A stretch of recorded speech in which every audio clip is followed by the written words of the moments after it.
Gaza now. You have been a soldier in war. You've got no glowy-eyed sort of feelings about what war means. You know what it means. How hard would it be for Israel to go into Gaza, rescue the 199 hostages Hamas has taken there, take down the Hamas terrorists, and do all of that without killing civilians or being killed themselves, for that matter? Because I'm seeing so many unrealistic demands being put on Israel, almost like, you know, if it was fighting Nazi Germany, don't fight the Nazis because innocent Germans will be killed. And yet I think that sort of analogy is correct in this case. This is very, very challenging for Israel. The complexity is almost infinite. Going after Hamas in Gaza will be a huge challenge. But what's really important, Andrew, is clarity. Moral clarity about what happened on October 7th, that it was brutal murder carried out by Hamas jihadis. Strategic clarity about who Israel is up against. Hamas, as part of its charter, mandates the obliteration of the Jewish people. These people will not compromise. And so Israel has to be very clear about who they're up against. We need to have clarity about what's at stake. Israel is a free people. It's a democratic country in the Middle East. And it's really, really important that that beacon of light remains so. And that's why it's important that friends like the US and Australia stand with Israel and its right to self-defense. And then I think we also finally need to be clear about the complexity that Israel is facing. It's not just Hamas. There's Hezbollah, there's Iran behind this. Then there's the US, there's the Gulf states, Saudi particularly with the Abraham Accords. You've got Egypt as well. Throw in China, Russia. This is a very, very complex problem set for Benjamin Netanyahu, President Biden, and everyone with an interest in seeing this resolved. But my heart breaks for the innocents who have died and who will die, but the blood that is shed will be on Hamas and Hamas entirely. Yes, if they had spent the last several years building things for their people, water supplies, proper electricity supplies, jobs, all that kind of stuff, Israel would be much closer to peace with them. But instead they planned these atrocities and these rockets.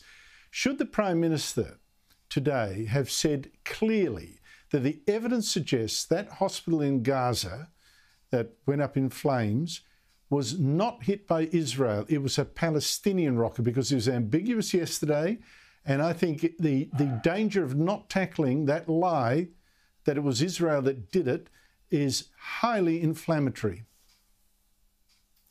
I think clarity again is critical here, and democratic leaders have an obligation to make sure that misinformation and disinformation is dealt with. Now, it's becoming very clear that the alleged attack on the hospital was a Hamas rocket misfire, not an IDF attack. And so making that very clear is important. And so the Prime Minister should make that clear. And I also join Peter Dutton in calling on the Prime Minister to visit Israel on the way to the US for his visit with President Biden. I think that would send a very important signal to the Israelis that we support them in their moment of crisis, and particularly we uphold their right to self-defense. Andrew Hastie, last night I said there was a new axis of evil. The first axis, of course, was in World War II, Germany, Italy, Japan, eventually joined by Russia.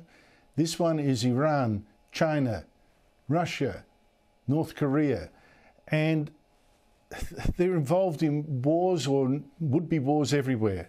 Invasion of Ukraine, planned invasion of Taiwan, now Iran meddling in Gaza, financing the terrorists there.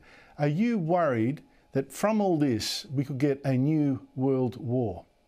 I am worried. I think the Middle East is a tinderbox, and the relationships in the Middle East through the different parties, Iran, as you mentioned, Russia, China, North Korea, the US, Israel, this could end up being a dragnet that brings people into war, which is why I think it was such a positive signal that President Biden flew to Israel and is working hard to ensure that it doesn't grow beyond Israel and Gaza, because the last thing we'd want is a regional war.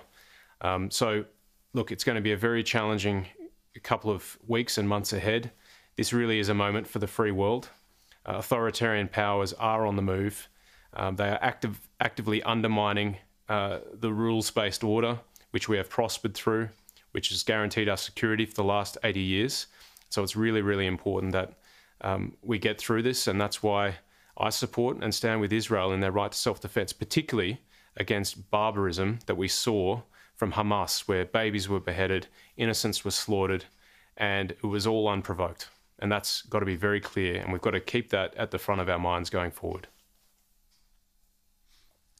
Well said. Andrew Hastie, thank you so much for your time.